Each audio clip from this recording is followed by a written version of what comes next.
આજની ધર્મકથા. પ્રણામ. પરમ પૂજ્ય પન્યાસ પ્રવર શ્રી કેશર વિજયજી મહારાજ, એમના ચરિત્રની અંદર આપણે અગ્રેસર થઈ રહ્યા છીએ. એક પછી એક ચાતુર્માસ, એક પછી એક શાસન પ્રભાવનાના એમના કાર્યો, આ બધું સાંભળતા આપણે એટલું ચોક્કસ સમજી શક્યા છીએ કે સાહેબની વિચારશીલતા અને એમનો યોગાભ્યાસ પ્રત્યેનો ઝોક એ તીવ્રતમ હતો. સત્યનું જાણવું એ બહુ મોટું કામ છે. ઇન જનરલ જ્યાં સુધી મિથ્યાત્વનો પ્રખર ઉદય છે ત્યાં સુધી સત્ય માર્ગને જાણવાની જ ઈચ્છા ન થાય, રુચિ જ ન પ્રગટે. સત્યને જાણવાની રુચિ પ્રગટાવ્યા પછી એ જાણવા માટે પુરુષાર્થ કરવો એ એનાથી પણ દુષ્કર. સત્ય માર્ગ જાણવાના પુરુષાર્થ કર્યા પછી એને આંશિક રીતે જાણવો પણ પછી એને માનવો એ એનાથી પણ દુષ્કર. સત્ય માર્ગને સત્યતા તરીકે એનો સ્વીકાર કરી એને માની લેવો પણ પછી એને આચરણમાં મૂકવા માટે પ્રયત્ન કરવો એ એનાથી પણ દુષ્કર.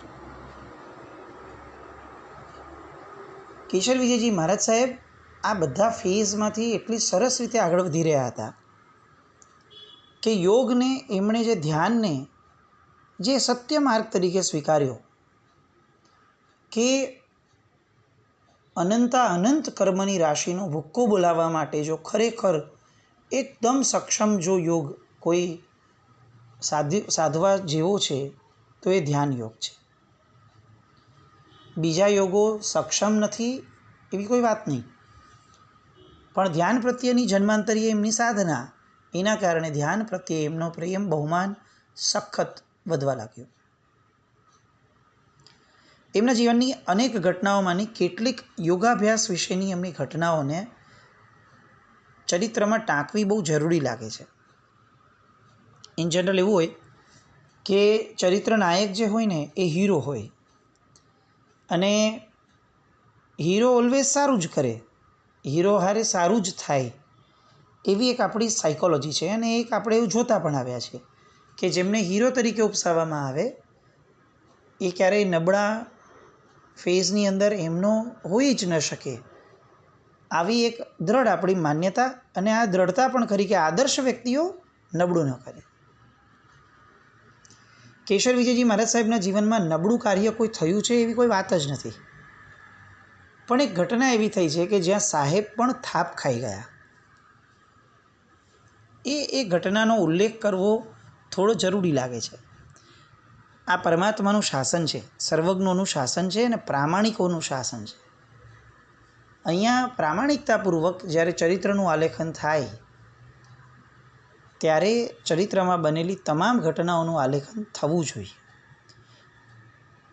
અલબત્ત આ ઘટનાઓ સાંભળી અને આપણને એ નબળા હતા એવો વિકલ્પ નથી થતો, પણ આપણને શીખવા મળે છે કે જો આવા સક્ષમ વ્યક્તિઓ પણ થાપ ખાઈ શકે તો આપણે તો કોઈ ભ્રમમાં જીવવા જેવું છે જ નહીં. પ્રસંગ એવો હતો કે સાહેબને ધ્યાનની કક્ષામાં આગળ વધ્યા પછી હવે અંદરમાં એક તલબ જાગી હતી. એમણે શાસ્ત્રોમાં કે પુસ્તકોમાં એવું વાંચ્યું હતું કે કેટલાક એવા સાધકો છે જે કલાકોના કલાકો, દિવસોના દિવસો અને ક્યારેક મહિનાઓના મહિનાઓ સુધી ધ્યાનમાં જ રહે છે, અખંડિત અને અસ્ખલિતપણે. આ વાત સાહેબને સમહાવ ગળે ઉતરતી ન હતી, કારણ કે અનુભૂતિમાં આવતું નહોતું. સાહેબ કલાકો સુધી પહોંચતા, દિવસ સુધી પહોંચવું તો શક્ય બી નહોતું કારણ કે સાદું જીવન હતું, બીજી અનેક ક્રિયાઓ અને યોગો હોય. પણ આવા સાધકો એમને ગમતા અને એ એમને મળવા માટે ઉત્સુક રહેતા. એવા જ એક સાધક પૂજ્ય ચિદાનંદજી મહારાજ લગભગ સાહેબના 100 વર્ષ પહેલાં આ પૂજ્યશ્રી થયા હતા. એમનો જન્મ થયો હતો, સમકાલીન એ સમયના હતા. હવે સાહેબને, કેશર વિજયજી મહારાજ સાહેબને એવું ક્યાંકથી ને ક્યાંકથી કોઈના પાસે સાંભળવા મળ્યું કે આ ચિદાનંદજી મહારાજ જે છે એ જીવંત છે અને તેઓ બરડા નામનો જે પહાડ છે એની ગુફાઓની અંદર અત્યારે પણ સાધના કરી રહ્યા છે. ધ્યાનનો પીપાસુ જીવ એટલે આવા સમાચાર મળતા એમની શ્રદ્ધા બળવત્તર થઈ. એમણે ગુરુ ભગવાન પાસેથી આજ્ઞા માંગી કે સાહેબ મારે આ બરડા પહાડની અંદર ગુફાઓમાં જવું છે. સ્વાભાવિકપણે અત્યાર સુધી ક્યારેય સાહેબે ગુરુ મહારાજે એમને એમના કોઈ બી ઈચ્છા એમની બાબતમાં અટકાવ્યા નથી, ઉલટાનું પ્રેરણા કરતા થયા છે. પણ આ વખતે એવું થયું કે ગુરુ મહારાજની ના આવી. આપણું આ બધું ગોતવું કરવું, આપણે આમે આટલા દિવસો સુધી ધ્યાનમાં બેસી શકવાના છીએ નહીં, સમાધિ લગાવવી હોય તો પણ આ સાધુપણામાં કઈ રીતે શક્ય બને? તો પછી આપણે એ દિશા તરફ કેમ જવું છે? આવો સાહેબનો ભાવ હતો.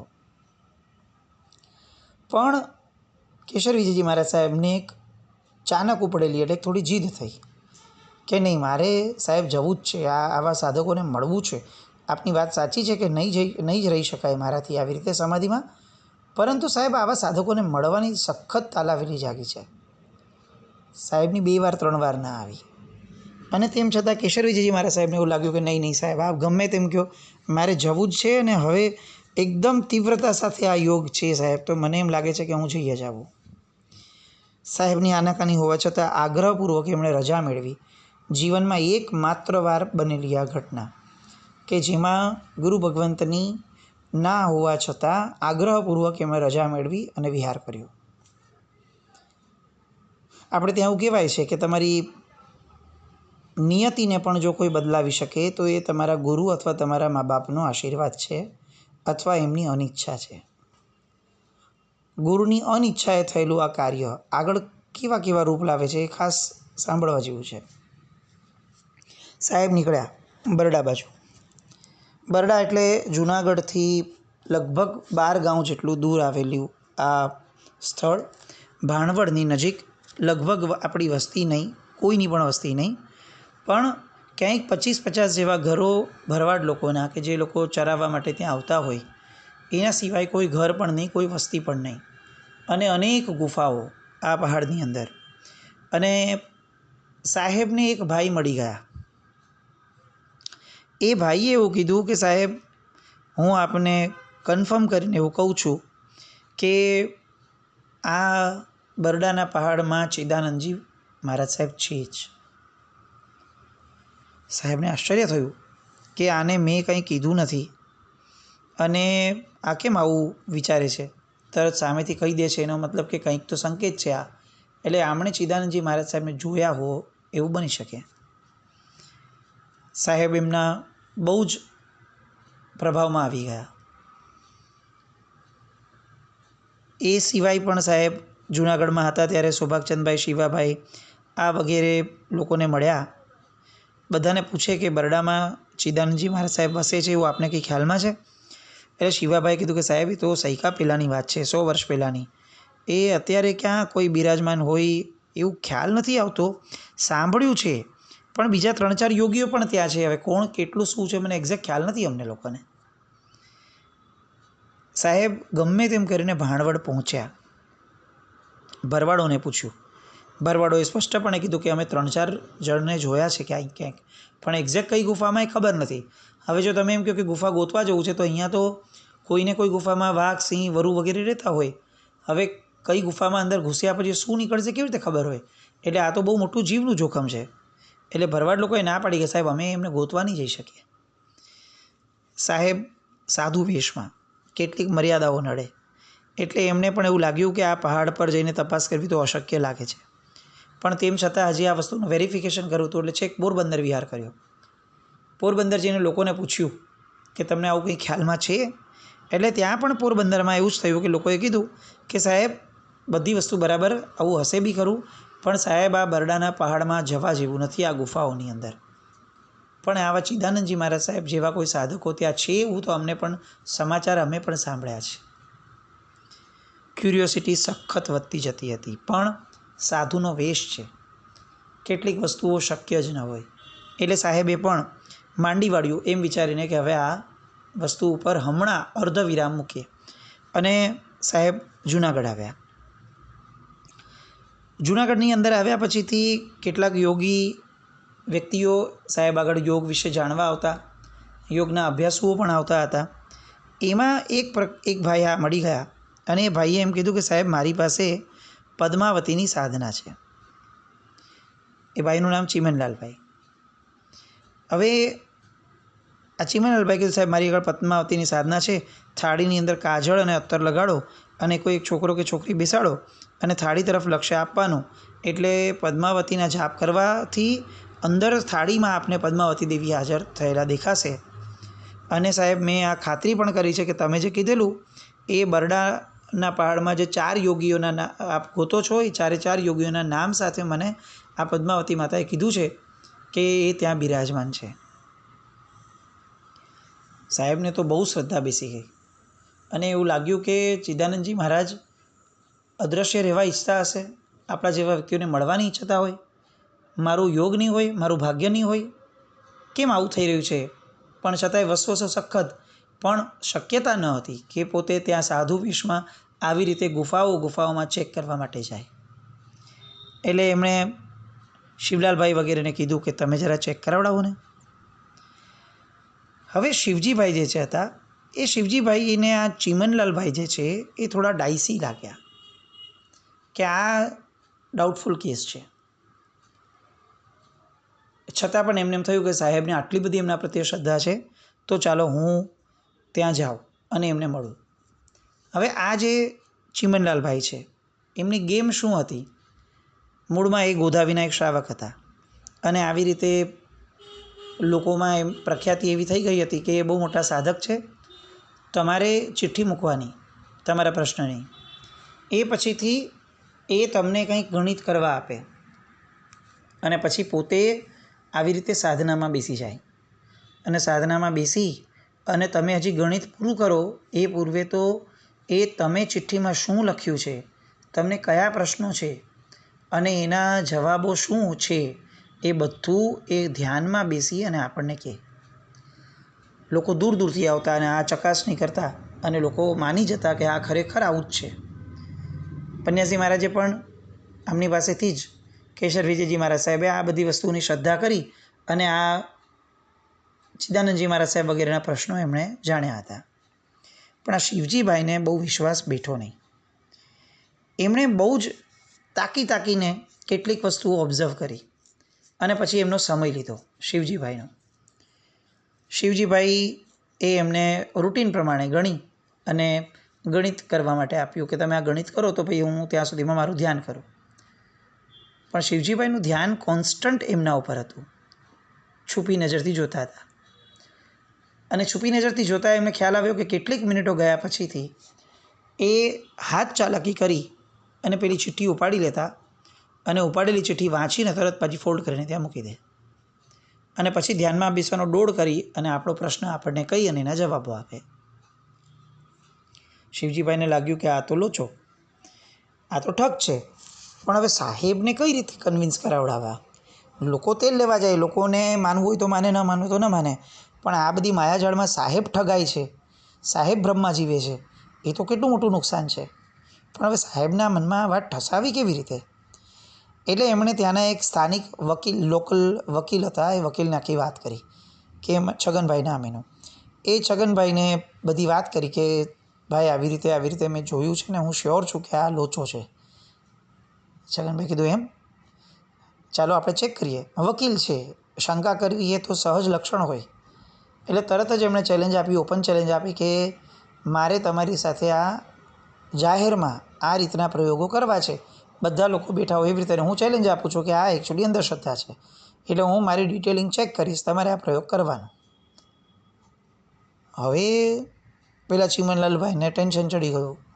એટલે એમણે એમ કીધું કે હું આવી રીતે જાહેર પ્રયોગો નથી કરતો, એકાંતમાં તમે મને રૂમમાં બેસીને મળવા આવો, હું તમને આ પ્રયોગની સાક્ષી કરાવડાવીશ. લોકોને પણ એમણે ભરમાવી દીધા કે મને મારા વિદ્યાનો દેખાડો કરવો ગમતો નથી, મારી વિદ્યા એવી છે કે જે જાહેરમાં આવી રીતે હું બતાવવા જાઉં તો એ વિદ્યા પણ વહી જાય. એમ કરીને ઘણા બધા બહાનાઓ બનાવીને કન્વિન્સ કર્યા છગનભાઈને. છગનભાઈ તૈયાર થઈ ગયા કે ભલે હું એકલો રહીશ. હવે એમણે બુદ્ધિ વાપરી. એમણે જે ચિઠ્ઠી મૂકી હતી એ ચિઠ્ઠીમાં ઉપર એકદમ મોટું લાલ ટપકું કરીને રાખ્યું. એટલે જેવું અગર કોઈ ચિઠ્ઠીને હાથ લગાડે તો એના અંગૂઠામાં જ લાલ ટપકાનું નિશાન આવી જાય. આ વકીલવાળું દિમાગ એ ચીમનલાલભાઈને તો કળી ન શક્યું. એમણે આમને ગણિત કરવા આપ્યું. આ ગણિત કરે છે પણ એનું ધ્યાન કોન્સ્ટન્ટ ત્યાં છે. અને જેવું આમણે ચિઠ્ઠી હાથમાં લીધી એવું તરત જ એમણે તરાપ મારીને પકડી બહાર લઈ આવ્યા. પણ આ માનવા તૈયાર નહીં કે મેં ચિઠ્ઠીને હાથ લગાડ્યો છે. છેવટે પ્રૂફ તરીકે એમના અંગૂઠામાંથી જે લાલ કલરની ઇંક જેવું નીકળ્યું એના પરથી લોકોએ માન્યું કે આ ચીમનલાલભાઈ એ તો ઠગ છે. અને ત્યારે જ કેશવ વિજયજી મહારાજ સાહેબે પણ સ્વીકાર્યું કે ઓહો હો, આપણે જેના ભરોસે ચિદાનંદજી મહારાજને ગોતવા નીકળ્યા હતા આ તો ઠગ નીકળ્યો. એટલે અહીંયા સાહેબનું હૃદય હવે એકદમ એ બાબતમાં ભ્રમથી મુક્ત જ બન્યું. આ છગનભાઈ તો પાછળ પડી ગયા કે હવે આને હું જેલમાં આપી દઉં, પોલીસને જ સોંપી દઉં. પહેલાં ચીમનભાઈ બહુ કરગર્યા કે સાહેબ હું ગોધાવીનો છું, ગામનો જ છું, અને ઘરે મારા સાહેબ પરિવાર આખો છે, ભૂલ થઈ ગઈ છે, માફ કરો, મને આ બધામાંથી મુક્ત કરાવો સાહેબ, આમને સમજાવો, પોલીસમાં ના આપે. સાહેબનું હૃદય પીગળ્યું, સંવેદનશીલ હૃદય. અને એમણે છગનભાઈને અને શિવજીભાઈને ખાસ કીધું કે એમને જેલમાં ન આપતા, પણ જમાનાના ખાધેલ વ્યક્તિઓ હતા. એટલે શિવજીભાઈએ કીધું કે સાહેબ એમને કહો કે પહેલાં એમના હાથેથી સાઇન કરીને લખીને આપે કે એ જે પણ આ બધું કરતા હતા તે ભ્રમ હતો અને એ હાથ ચાલાકીના કારણે લોકોને ઉલ્લુ બનાવતા હતા અને એ અમે એને પકડ્યા છે, આવું નિવેદન એ લખીને આપે તો અમે જવા દઈએ. આરોપીનો સીધો બચાવ કરવો એ તો મૂર્ખામી છે. એને જવા પણ દેવું હોય, ક્ષમા આપવી હોય તો પણ ભવિષ્યમાં આવી ભૂલો સમષ્ટિગત લોકોને નુકસાનકારી ન બને એવી તકેદારીપૂર્વક જ થવું જોઈએ. આ જ ચાતુર્ય છે. એટલે ચીમનભાઈએ તો બધું લખીને પણ આપી દીધું. એ પછી જૈન નામનું એક જે મેગેઝિન આવતું હતું એ મેગેઝિનમાં આ લેટર આપી દીધો આ લોકોએ કે જેના કારણે બીજા કોઈ લોકો ઠગાય નહીં. અને આ બાજુ સાહેબને ખ્યાલ આવ્યો કે હવે આ બધી વસ્તુઓ શાંત કરી અને સાહેબે જે કીધેલું ગુરુ મહારાજે એમના વચનને ઉલ્લંઘ્યું આપણે, એ જીવનની બહુ મોટી ભૂલ આ એમને એ સમયે એકરાર થયો. હીરો પણ ભૂલ કરી શકે છે, ભૂલ થઈ શકે છે એમનાથી, એવું આપણે સ્વીકારવું જોઈએ. પણ ભૂલની રિકવરી બહુ ફાસ્ટ હોય એ એટલું ચોક્કસ. આદર્શ વ્યક્તિઓ છે એટલે કદાચ ભૂલ કરી બેસે પણ ભૂલ ટકે નહીં. સાહેબનું ભાગ્ય એક દિશામાં નબળું પડ્યું પણ બીજી દિશામાં પાછું સબળું બન્યું.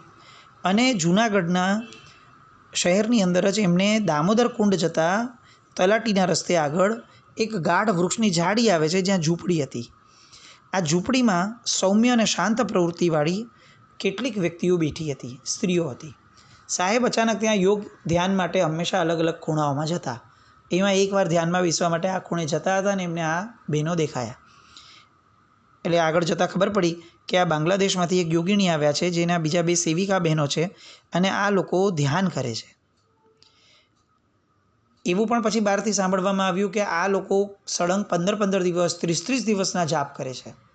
સાહેબને આ બહુ આશ્ચર્ય લાગ્યું કે આ કેવી રીતે જાપ કરી શકે. કારણ કે જાપમાં 15 દિવસ કે 20 દિવસ બેસવું હોય તો મનની સ્થિરતા સાથે તનની કેટલી બધી અનુકૂળતા થવી જોઈએ. કોઈ કુદરતી હાજત ન લાગવી જોઈએ, ભૂખ ન લાગવી જોઈએ, ખાવાનું મન ન થવું જોઈએ, ખાધા વગર વીકનેસ ન આવવી જોઈએ. આવું કેટલું બધું કરવું પડે ત્યારે 15-20 દિવસના સાધનાના જાપ થાય અથવા ધ્યાન થાય. તો આ કઈ રીતે શક્ય બને છે એ જાણવું છે. એવામાં કેસર વિજયજી મહારાજ સાહેબને એક વકીલ જે એમને વંદન કરવા આવતા હતા એને સામેથી આ વાત કાઢી કે સાહેબ આવી રીતે અહીંયા એક યોગિણી છે. આ ગજબનો સંયોગ કહેવાય. સાહેબના મગજમાં ચાલતું હતું કે હું કોના દ્વારા પૂછાવું, ને ત્યાં અચાનક જ સામેથી પૂછવામાં આવ્યું કે સાહેબ આ યોગિણી છે, આપને ખ્યાલ છે? અને સાહેબે તરત કીધું કે જો આપને અનુકૂળતા હોય તો મારે એમનો ભેટો કરવો છે. અને પેલા વકીલે કીધું કે સાહેબ હું તો ઘણી બધી વાર એમની સેવામાં જાઉં છું, આવતીકાલે જ હું જવાનો છું ફળ આદિ લઈને, તો ચાલો સાહેબ આપણે આવતીકાલે જઈએ. એ જો સાધનામાં બેસી ગયા હોય તો વસ્તુ અલગ છે, નહીં તો આપણે એમને મળશું. સાહેબ ગયા. પણ સાહેબ ગયા એટલે આ લોકોએ પૂછ્યું કે સમાધિમાં છે કે બહાર છે. એટલે આ એમના પરિચારિકાઓએ કીધું કે એ તો 8 દિવસની સમાધિમાં બેઠા છે, આપ 9મે દિવસે પધારજો. 9મો દિવસ થયો, સાહેબ તો રાહ જોતા હતા અને તરત પેલા વકીલભાઈને બોલાવી અને સાહેબે કીધું ચાલો આપણે જઈએ. અને યોગિનીના આશ્રમમાં આવ્યા. અને આશ્રમમાં આવ્યા પછી સાહેબે પણ પોતાના મનમાં ગૂંચવાતા કેટલાક પ્રશ્નો પૂછ્યા ધ્યાનને બાબતના, યોગને બાબતમાં. અને આ પ્રશ્નોના જવાબ યોગિનીજી પાસેથી મળતા એક આખો નવો યોગ ખુલ્યો સાહેબ માટે, એક નવી દિશા, એક નવો આયામ. પણ તરત પાછું એની પર વિચારશીલતા શરૂ થતાં ખ્યાલ આવ્યો કે આ યોગ મારી માટે કામનો છે કે નથી કામનો. એ કયો યોગ હતો? યોગિનીજીએ કઈ રીતે એમને જવાબો આપ્યા કે 15 દિવસ સુધી સતત એક પણ કુદરતી હાજત ન લાગે એવું કઈ રીતે બની શકે? એના લોજિકલ જવાબ એ યોગિનીજીએ આપ્યા. એ બધા જવાબો અને સાહેબની આ ક્યુરિયોસિટી, એ બધાને આવતીકાલે જોઈએ. જીનાજ્ઞા વિરુદ્ધ કંઈ પણ બોલાયું હોય તો મિચ્છામિ દુક્કડમ જૈનમ જયતિ શાસનમ.